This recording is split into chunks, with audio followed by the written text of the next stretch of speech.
Hey guys, so today I'm making something I've not made before, Turkish pizza. I will leave the actual name below. I'm not even going to attempt to pronounce it. So yeah, when I lived in my hometown, it was quite a big Turkish community and we used to eat Turkish pizza all the time and I love it. But I've never attempted to make it myself, so I've gone on Pinterest, as you do. I've looked on various recipes and I've kind of mismatched them together, so I'm going to spin you around and show you what I've got. So I have minced beef, but you can use lamb. My husband don't like lamb, so we just use beef, but either or's fine. I have some frozen mixed peppers because I just freeze mine, chop them up and freeze them when I get them. I have an onion and 2 cloves of garlic.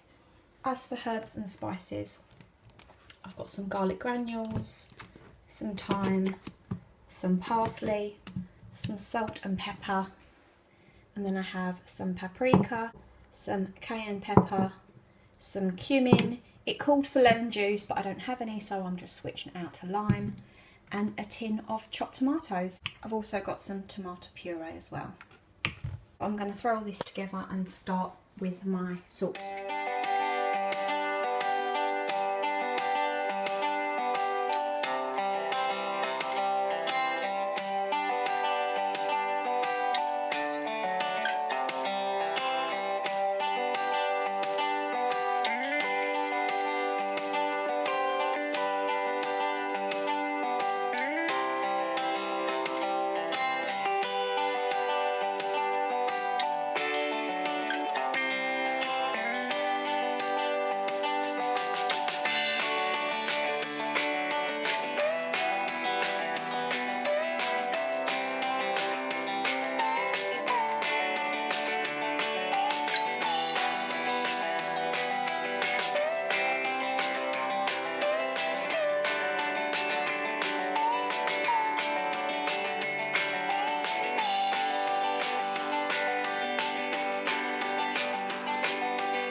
So yeah, it's in the pot and I'm just going to let it cook now for about an hour until I start my flatbread. I'm real awful at measuring things. I think when you've been cooking a long time, you just throw stuff in.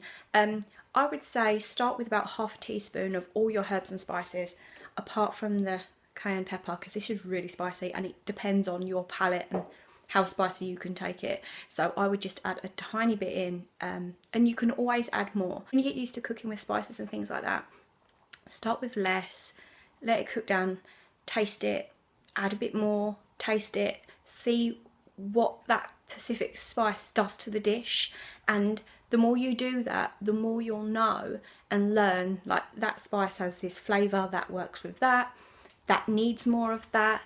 So yeah, that's generally how I cook, because it's lovely to follow a recipe to the letter, but everyone has different taste buds, and if you know exactly what spice and what herb adds that something to that dish, you're more likely to be able to adapt it to your taste and improve on it than if you follow recipes exact.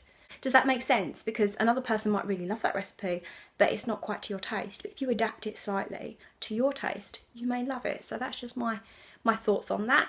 So yeah, it's a real hot day today, so I'm quite happy that I can just leave this cooking and go and do what I've got to do.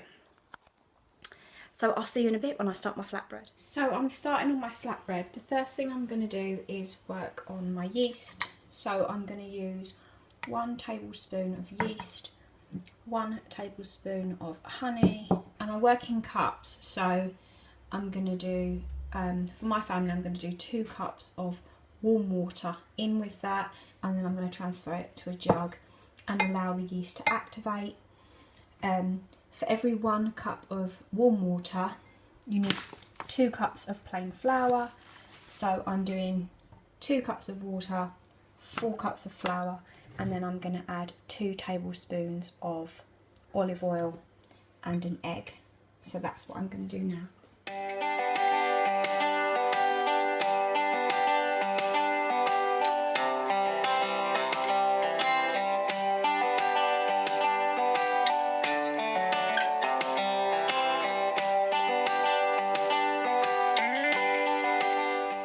So I decided to go with the 3 cups of water, so I'm going to do 6 cups of flour. Because I've upped it, I'm going to add 1 more teaspoon of oil, so that's 3. And my egg.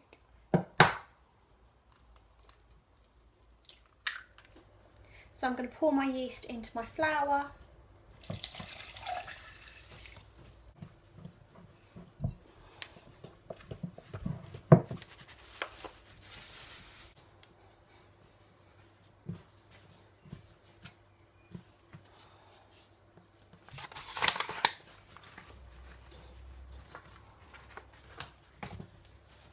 I'm now going to put some cling film over the top.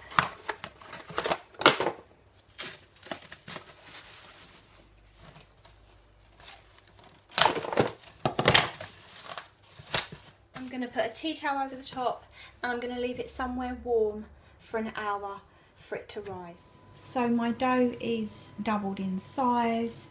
I've put a dusting of flour down, and I'm going to start to roll it out. And I've just got some grease-proof paper on some baking trays. I've got 3, and I'll just do what I can do as I can do it. That meat and sauce that I made earlier that I'm going to add on top. So let's get rolling out.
So I'm really mucky, but I'm going to continue to roll these out and add the sauce and the beef, and then just stick them in the oven, and I'm just going to keep rotating them.